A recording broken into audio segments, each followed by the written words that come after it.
સ્થાનિક સ્વરાજની ચૂંટણી છે અને એમાં જે આ સભા કરવામાં આવી હતી તો ભાજપ તરફથી કેટલો વિશ્વાસ છે કે જે જ્યાં જિલ્લા પંચાયતની અને તાલુકા પંચાયતની જે ઉમેદવાર ઉભા રાખ્યા છે તો જે તમને કેટલો વિશ્વાસ છે? આજે સ્થાનિક સ્વરાજ્યની ચૂંટણીમાં જેડા જિલ્લા પંચાયત ના કાર્યાલયના ઉદ્ઘાટન પ્રસંગે આજે ખૂબ મોટી સંખ્યામાં જેડા મત વિસ્તારમાંથી કાર્યકર્તાઓ, વડીલો, આગેવાનો, માતાઓ, બહેનો આશીર્વાદ આપવા માટે અહીંયા આવ્યા હતા. આપ પણ જોઈ શકો છો ખૂબ મોટી સંખ્યાની અંદર લોકો અમારા ભારતીય જનતા પાર્ટીના જિલ્લા પંચાયતના ઉમેદવાર, તાલુકા પંચાયતના ઉમેદવારને આશીર્વાદ આપવા માટે અહીંયા ઉપસ્થિત રહ્યા છે.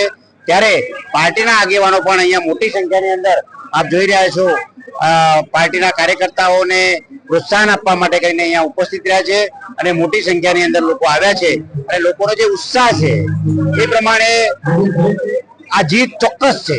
અને જે પ્રકારનું કામ આ વિસ્તારની અંદર રાજ્ય સરકારે કર્યું છે, આ વિસ્તારની અંદર કેન્દ્ર સરકારે કર્યું છે, એવી આ જનતા બહુ હોશિયાર જનતા છે, બહુ અનુભવી જનતા છે. એમને ખબર છે કે કામ કરશે તો ભાજપ જ કરવાની છે અને ગુજરાતની સરકારે અમારું કામ કર્યું છે એનું ઋણ ચૂકવવાનો અમને સમય મળ્યો છે. નરેન્દ્રભાઈ મોદી સાહેબ જે કેન્દ્રમાં કામ કરી રહ્યા છે અને એમની તાકાતનો વધારો કરવાનો સમય છે તો બધાએ પ્રકારના વાદ વિવાદ, ભાઈ ભતીજાવાદ, જાતિવાદ ભૂલી અને ભારતીય જનતા પાર્ટીના કમળને પસંદ કરવા માટે, ભારતીય જનતા પાર્ટીને મજબૂત કરવા માટે અને નરેન્દ્રભાઈ મોદી સાહેબના હાથ મજબૂત કરવા માટે કરીને આજે એમને સંકલ્પ કર્યો છે.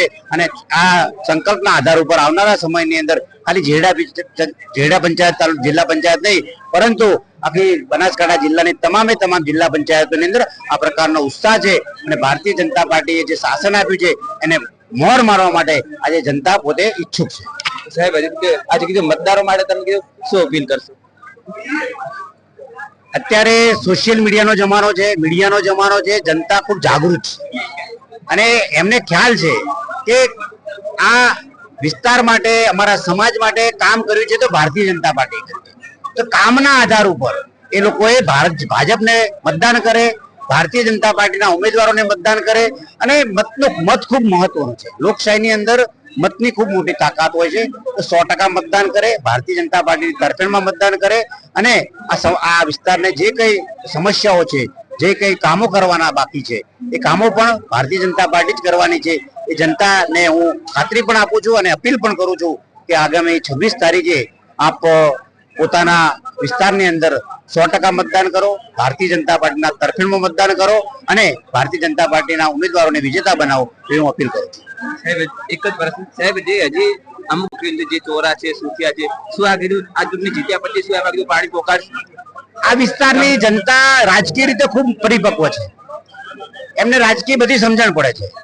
એમને એ પણ ખબર છે કે કોંગ્રેસે નર્મદા ડેમ બાંધવા માટે કરીને કેટલા રોડા નાખ્યા હતા અને એમને એ શાસન પણ જોયેલું છે.